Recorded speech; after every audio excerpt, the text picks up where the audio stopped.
بسم الله الرحمن الرحيم رب أعني على ذكرك وشكرك وحسن عبادتك رب اشرح لي صدري ويسر لي أمري واحلل عقدة من لساني يفقهوا قولي سبحانك لا علم لنا إلا ما علمتنا إنك أنت العليم الحكيم الحمد لله وكفى وسلام على عباده الذين اصطفى أما بعد فأعوذ بالله من الشيطان الرجيم بسم الله الرحمن الرحيم وإذ ابتلى إبراهيم ربه بكلمات فأتمهن قال إني جاعلك للناس إماما صدق الله العظيم وقال النبي صلى الله تعالى عليه وآله وسلم فطيبوا بها نفسا أو كما قال عليه الصلاة والسلام۔ محترم حضرات، قربانی کے ایام بس شروع ہونے ہی والے ہیں۔ ذی الحجہ کا مہینہ چل رہا ہے اور اللہ تبارک و تعالیٰ اپنے بندوں کو بہت بڑے فضل و کرم سے اس معنی کر نوازنے والے ہیں کہ پوری دنیا بھر میں اللہ تبارک و تعالیٰ اپنے محبوب، اپنے پسندیدہ اور اپنے بہترین بندوں کو، یعنی اللہ تبارک و تعالیٰ جو اپنے بندوں سے محبت فرماتے ہیں، اللہ تبارک و تعالیٰ ان کو قربانی کی توفیق عطا فرمائیں گے، جس کا اظہار انشاءاللہ تعالیٰ چند ہی دنوں میں ہو جائے گا۔ یہ اللہ تبارک و تعالیٰ کا فضل و کرم ہے کہ اللہ تعالیٰ کی طرف سے ہم پر یہ عنایات ہوتی چلی جاتی ہیں۔ اس پر اللہ تعالیٰ کا ہم شکر ادا کریں۔ اللہ تعالیٰ ہم سب کو اس کی توفیق عطا فرمائے، آمین ثم آمین۔ محترم بزرگ دوستو، بات در حقیقت یہ ہے کہ یہ قربانی جو کی جاتی ہے، جیسا کہ بار بار کہا گیا ہے، دنیا بھر میں سارے ہی علماء کرام ابھی تک کہتے ہوئے چلے آئے ہیں اور آج بھی کہہ رہے ہیں، قیامت تک انشاءاللہ تعالیٰ کہتے رہیں گے کہ یہ ہے سنت ابراہیمی اور اس کا درجہ واجب ہے، ضروری ہے اور لازمی ہے۔ اللہ تبارک تعالیٰ کو یہ عمل انتہائی پسندیدہ اور محبوب ہے کہ قربانی کے روز اور اس کے بعد جو مزید جو گنجائش دی گئی ہے 2 دن کے لیے، یعنی ایام قربانی جنہیں کہا جاتا ہے، تو ان دنوں میں اللہ تبارک تعالیٰ کی رضا اور خوشنودی کی خاطر انسان اپنے مال کو اللہ تبارک تعالیٰ کی راہ میں ایک جانور کی شکل میں، یعنی جو اونٹ یا دمبا یا بھینس وغیرہ ہے، اس کی شکل میں اپنے اس مال کو قربان کر دے۔ اسی واسطے اللہ تبارک تعالیٰ نے اس عمل کو بہت زیادہ پسند فرمایا ہے، کیونکہ اللہ تبارک تعالیٰ کے نزدیک ان ایام میں سب سے زیادہ پسندیدہ عمل یہی ہے، اور یہاں تک کہ ان ایام میں روزہ رکھنا بھی اللہ تبارک تعالیٰ کو پسند نہیں ہے، جبکہ رمضان مبارک کے مہینے میں اللہ تبارک تعالیٰ اپنے بندوں سے یہ چاہتے ہیں کہ میرے بندے میری رضا اور خوشنودی کی خاطر کچھ وقت کے لیے، یعنی صبح سے لے کر صبح صادق سے لے کر غروب آفتاب تک وہ بھوکے پیاسے رہیں اور اپنے آپ کو اپنی خواہشات سے روکے رہیں۔ اللہ تعالیٰ کو روزہ اتنا زیادہ پسند ہے، اتنا زیادہ پسند ہے کہ اللہ تعالیٰ کا یہ فرمان ہے کہ الصوم لی وانا اجزی بہ، کہ روزہ میرے لیے ہے اور میں ہی اس کی جزا دوں گا، میں ہی اس کا بدلہ دوں گا۔ تو وہاں پر اللہ تبارک تعالیٰ چاہتے ہیں کہ میرے بندے روزہ رکھیں، لیکن سال میں 5 دن ایسے آتے ہیں کہ جہاں پر اللہ تبارک تعالیٰ چاہتے ہیں کہ میرے بندے روزہ نہ رکھیں۔ ایک عید الفطر، یعنی رمضان شریف کا مہینہ ختم ہونے کے بعد جو دن آتا ہے شوال کا، 1 شوال، جسے عید الفطر کہا جاتا ہے، وہ 1 روز۔ اس کے بعد عید الاضحیٰ، یعنی 10 ذی الحجہ، اس کے بعد 11، 12 اور 13۔ سال میں 5 ایام ایسے آتے ہیں جس میں منع فرمایا گیا ہے روزہ رکھنے سے۔ آپ فرماتے ہیں کہ لا تصوموا فی ہذہ الایام فإنها ایام اکل وشرب وذکر اللہ او کما قال علیہ الصلاۃ والسلام۔ آپ فرماتے ہیں کہ اے ایمان والو، ان دنوں میں، یعنی ان 5 دنوں میں تم روزہ مت رکھو۔ لا تصوموا فی ہذہ الایام فإنها ایام اکل وشرب وذکر اللہ، کیونکہ یہ 5 دن، یعنی عید الفطر کا دن، عید الاضحیٰ کا دن، اس کے بعد والے مزید 3، فَإِنَّهَا أَيَّامُ أَكْلٍ وَشُرْبٍ، یہ کھانے اور پینے کے دن ہیں، وہ ذکر اللہ، اور اللہ تبارک تعالیٰ کا خوب ذکر کرنے کے دن ہیں۔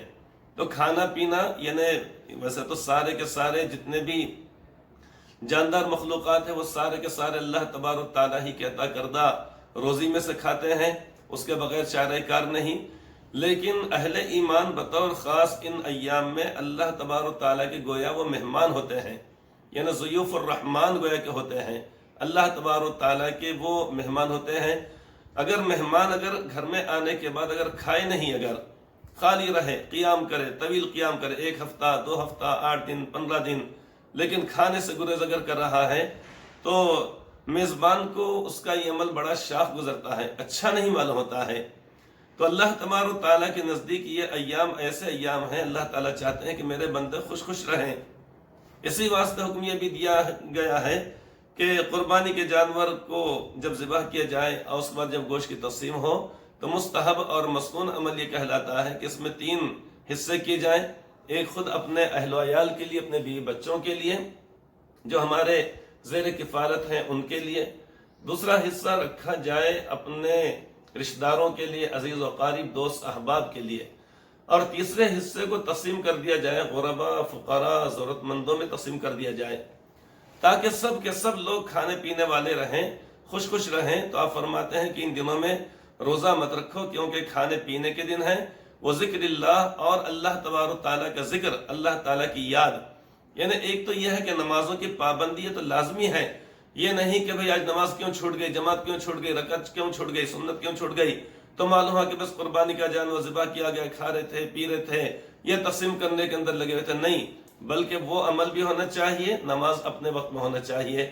اور اس کے بعد جو لوگ ہمارے پاس آئیں، ملاقات کے لیے اگر آئیں تو ضیافت ان کی اسی گوشت میں سے کرنا چاہیے. اس کو الگ الگ انداز سے، اچھے انداز سے پکا کر، بنا کر، بہت بہترین انداز میں، بہت باعزت طریقے سے اپنے مہمان کے سامنے اس کو پیش کیا جائے. تو ان 5 ایام میں آپ نے فرمایا کہ دیکھو یہ کھانے پینے کے دن ہیں اور اللہ تبارک تعالیٰ کا خوب ذکر کرنے کے. یعنی ایک تو کہ تکبیر تشریف پڑھی جاتی ہے، اس کے علاوہ چلتے پھرتے اٹھتے بیٹھتے اللہ اکبر، سبحان اللہ، لا الہ الا اللہ، سبحان اللہ والحمد للہ، ولا الہ الا اللہ واللہ اکبر، ولا حول ولا قوة الا باللہ. جتنا بھی ذکر ہو سکتا ہے، جس قسم کا ذکر ہوتا ہے وہ ذکر ہم کرنا چاہیے ان 5 ایام میں بطور خاص. دوسری بات یہ ہے کہ ان ایام میں یا قربانی کا روز اللہ تبارک تعالیٰ کو سب سے زیادہ محبوب اور پسندیدہ عمل یہ ہے کہ میرے بندے قربانی ہی کریں. جس کو میں نے نواز دیا، جس کو میں نے مالک نصاب بنایا، صاحب نصاب بنایا، مالکانہ اختیارات میں نے اتنے مال پر دے دیا، اب اس روز اللہ تبارک تعالیٰ چاہتے ہیں کہ میرا وہ بندہ سنت ابراہیمی پر وہ عمل کرے، اس یادگار کو دوبارہ زندہ کرے اور تازہ کرے. اس بات کو ذہن میں رکھنا چاہیے کہ جن ایام میں، جن دنوں میں جو چیزیں عمومی طور پر کی جاتی ہیں وہی اچھی لگتی ہیں. مثال کے طور پر ہم یوں سمجھ سکتے ہیں کہ سال میں ایک دن ایسا آتا ہے جو ہمارے وطن عزیز میں 15 اگست کا دن اور یوم آزادی کے دن منایا جاتا ہے. لہذا اس روز پورے ملک کے اندر ایک بڑے انبساط اور خوشی کی لہر دوڑ جاتی ہے. اس روز سمجھا جاتا ہے کہ تاریخی لال قلعے کی فصیل سے وزیر اعظم کا خطاب ہم سنیں گے. پوری کی پوری قوم بے چین اور منتظر رہتی ہے، سراپا انتظار بن جاتی ہے. اس روز جو پروگرام جو چلتے ہیں وہی سب سے زیادہ اچھے معلوم ہوتے ہیں. اگر اس سے ہٹ کر کوئی اور کام کیا جائے اچھا نہیں لگتا ہے. اسی طریقے 26 جنوری کے موقع پر جو تقریبات منائی جاتی ہیں وہی اچھا معلوم ہوتا ہے. تو معلوم ہو کہ شادی کے موقع پر شادی ہی کے جیسا منظر ہو تو وہ اچھا لگتا ہے. خدا نخواستہ اگر غمی کا موقع اگر آ جائے تو اس روز ہنسنا، مذاق کرنا، دل لگی کرنا وہ اچھا نہیں لگتا ہے.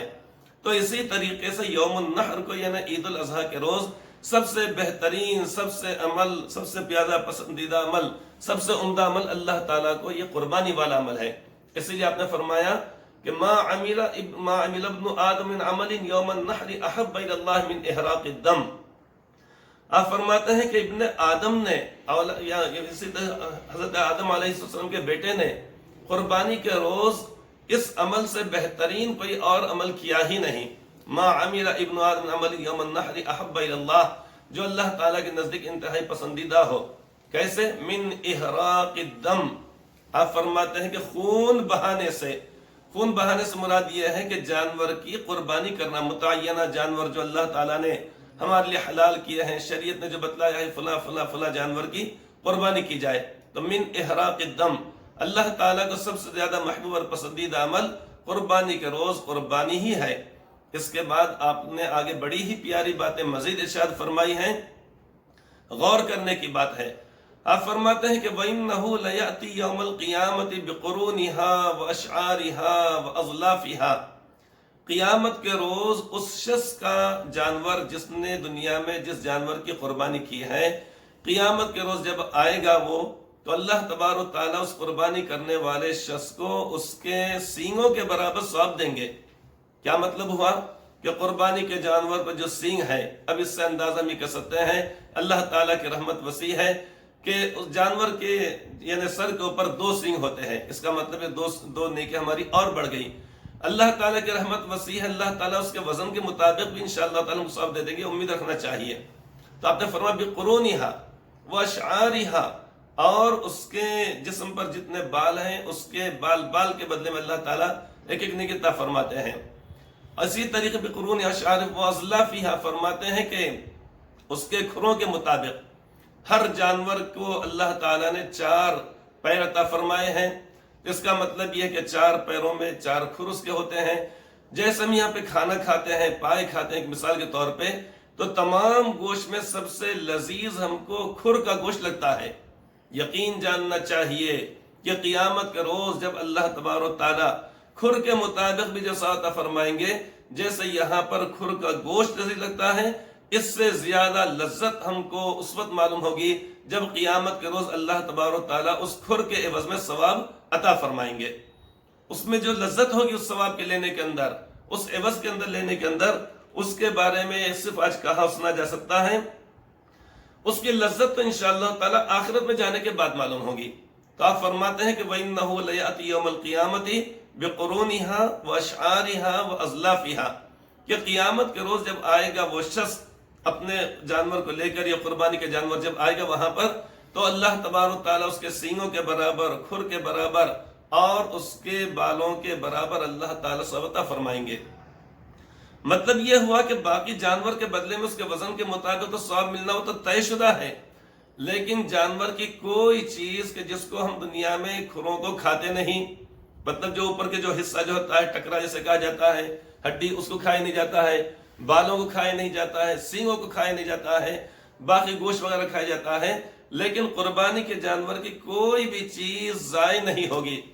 فرمان الہی ہے ان اللہ لا یضیع اجر المؤمنین، کہ اللہ تبارک و تعالیٰ ایمان والوں کے اجر کو ضائع نہیں کرتے ہیں، یہ مہربانی اللہ تعالیٰ کی۔ تو تمام چیزوں کے بدلے میں اللہ تعالیٰ وہاں پہ ثواب عطا فرمائیں گے۔ ایک اور بات اللہ کے نبی علیہ السلام نے بڑی پیاری بات آگے بیان فرمائی ہے، ہم سوچیں، ہم غور کریں۔ آپ فرماتے ہیں کہ وَإِنَّ الدَّمَ لَا يَقَعُ مِنَ اللَّهِ بِمَكَانٍ قَبْلَ أَن يَقَعَ بِالْأَرْضِ، آپ نے فرمایا کہ قربانی کے جانور کا خون زمین پر گرنے سے پہلے اللہ تعالیٰ کے پاس قبول ہو جاتا ہے۔ اب ہم یہ دیکھیں، تصور کیجئے، آج 5 ذی الحجہ ہیں، ابھی قربانی کے ایام آنے کے لیے مزید کچھ روز باقی رہ گئے ہیں۔ تصور کیجئے کہ ایک جانور ہے، مثال کے طور پہ یہ بھینس ہے، بڑا جانور بھینس ہے، یہ اسی طریقے سے مینڈھا، دمبا اور بکرا، ان جانوروں کو جب ذبح کیا جاتا ہے تو ان کی گردن زمین کے اوپر لگی ہوئی ہوتی ہے، زمین کے اوپر ٹکی ہوئی ہوتی ہے۔ اب اس کے بعد جب ذبح کیا جاتا ہے، جیسے ہی چھری چلتی ہے 1 2 3 رگیں کٹتی ہیں۔ اب یہ رگ کٹ جانے کے بعد جتنی تیزی سے خون اس میں سے فوارے کے طور پر نکل کر زمین پر آتا ہے، تو اس زمین کے وہ حصے پر جہاں پر اس کی گردن ٹکی ہوئی ہے 1 فٹ کا بھی فاصلہ نہیں ہوتا ہے، 1 2 فٹ کا فاصلہ بھی نہیں ہوتا ہے۔ ہم دیکھ لیں، ہم ٹیپ کے ذریعے سے ہم گن لیں ہم کتنا فاصلہ ہوتا ہے، یہ نا اس کی گردن اور زمین کو ہم دیکھ لیں کتنا معلوم ہوگا کہ معمولی سے آدھا فٹ ہوگا، پون فٹ ہوگا، بڑی مشکل سے۔ اب اتنی دیر میں جب یہ قربان کے جانور جب ذبح کیا جائے گا تو خون چونکہ گردش کرتا رہتا ہے جسم کے اندر، کتنی تیزی کے ساتھ وہ نکلے گا، اور نکلنے کے بعد اب زمین پر ابھی آنے سے پہلے اگر ہم گھڑی لگا کر اگر ہم دیکھیں گے تو معلوم ہوگا کہ چند سیکنڈ کے اندر اس رگ سے، اس گردن سے خون نکل کر زمین کے اوپر گر گیا۔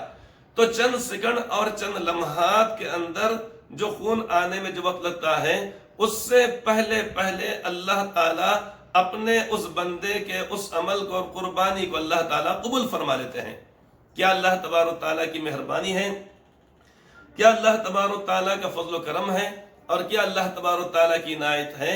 اسی لیے کسی نے بات کہی ہے کہ عجیب مزہ ہے یارو کہ بروز عید قرباں، عجیب مزہ ہے یارو کہ بروز عید قرباں، وہی ذبح کرے ہے اور وہی لے ثواب الٹا۔ یعنی کیسی عجیب و غریب بات ہے کہ اللہ تبارک و تعالیٰ اپنے بندے کو ایمان کی دولت سے نوازتے ہیں، اللہ تعالیٰ اپنے بندے کو مالک نصاب اور صاحب اختیار بناتے ہیں، پھر اللہ تبارک و تعالیٰ اپنے بندے کو قربانی کی توفیق عطا فرماتے ہیں۔ اس بات کو ہم ذہن میں رکھیں۔ حدیث پاک کے اندر یہ بات آتی ہے کہ اللہ تبارک و تعالیٰ کی طرف سے اپنے بندوں پر روزانہ صدقہ کیا جاتا ہے، کوئی نہ کوئی چیز اللہ تعالیٰ اپنے بندوں کو عطا فرماتے ہیں۔ ساری چیزیں اللہ تعالیٰ کی عطا کی گئی ہیں، لیکن کوئی نہ کوئی چیز اللہ تعالیٰ مزید عطا فرماتے ہیں۔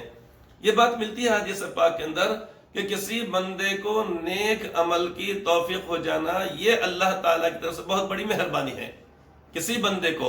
تو قربانی کے ایام میں ہم کو قربانی کی توفیق ہو جانا، یہ اللہ تبارک و تعالیٰ کا بہت بڑا فضل و کرم ہے۔ یعنی اتنی زیادہ نیکیاں، اتنے زیادہ اجر و ثواب کا باعث کہ یہ ہم جو عمل کر رہے ہیں انتہائی آسان عمل ہے۔ اصل قربانی تو در حقیقت سیدنا حضرت ابراہیم علیہ السلام نے دی تھی۔ ان کے دل کے اوپر کیا گزری ہوگی، صاحبزادے کے دل کے اوپر کیا گزری ہوگی، صاحبزادے کے دل کے اوپر کیا گزری ہوگی، ہم یہ سوچیں۔ ہم اصل قربانی تو انہوں نے دی تھی، ہم تو اپنے طور پہ جاتے ہیں، بازار جاتے ہیں، وہاں پر جا کر کوئی جانور کو پسند کرتے ہیں، اچھا ہے، صحت مند ہے، تندرست ہے، قربانی کے شرائط کے اوپر ماشاءاللہ پورا اتر رہا ہے، لاتے ہیں اور لانے کے بعد اس کو کھلاتے پلاتے ہیں اور اس کے بعد ہم اس کو ذبح کر دیتے ہیں۔ لیکن قربانی در حقیقت ان کی تھی، جس کو قرآن کریم میں اللہ رب العزت نے بیان فرمایا وَإِذِ ابْتَلَىٰ إِبْرَاهِيمَ رَبُّهُ بِكَلِمَاتٍ فَأَتَمَّهُنَّ قَالَ إِنِّي جَاعِلُكَ لِلنَّاسِ إِمَامًا۔ پہلے پارے کی آیت کریمہ ہے، اور یاد کرو اس وقت کو جب کہ اللہ تبارک تعالیٰ نے حضرت ابراہیم کو چند چیزوں کے اندر، چند باتوں کے اندر اللہ تبارک تعالیٰ نے ان کی آزمائش کی۔ اور یہ بات بھی یاد رکھنے کی ہے کہ آزمائش انہی کی ہوتی ہے جن پر اللہ تعالیٰ اپنا فضل و کرم فرمانا چاہتے ہیں۔ آزمائش ہے نشان بندگان محترم، آزمائش ہے نشان بندگان محترم، جانچ ہوتی ہے انہی کی جن پہ ہونا ہے کرم۔ کسی بھی بچے کو زبردستی لا کر امتحان حال کے اندر بٹھایا نہیں جاتا ہے، بلکہ وہ بچہ جس نے سال بھر تک حاضری دیا ہو اسکول کے اندر اور اس کے بعد پڑھا ہو لکھا ہو، اب اس صورت میں اس کو بٹھایا جاتا ہے، ہر ایک کو بٹھایا نہیں جاتا ہے۔ تو اللہ تبارک تعالیٰ نے انہی کے وہاں پر آزمائش فرمائی ہے، لہٰذا آزمائش اور قربانی در حقیقت ان کی ہے، ہم صرف اس کی نقل کر رہے ہیں اور ان کی اتباع کر رہے ہیں۔ لہٰذا اس بات کو ہم طے کر لیں کہ انشاءاللہ تعالی ہم کو قربانی کرنا ہے، اور خوش دلی سے، جیسا کہ آپ نے فرمایا فَطِيبُ بِهَا نَفْسًا، اے لوگو تم قربانی خوش دلی کے ساتھ کرو، اس لیے انشاءاللہ تعالی قربانی کی جائے گی۔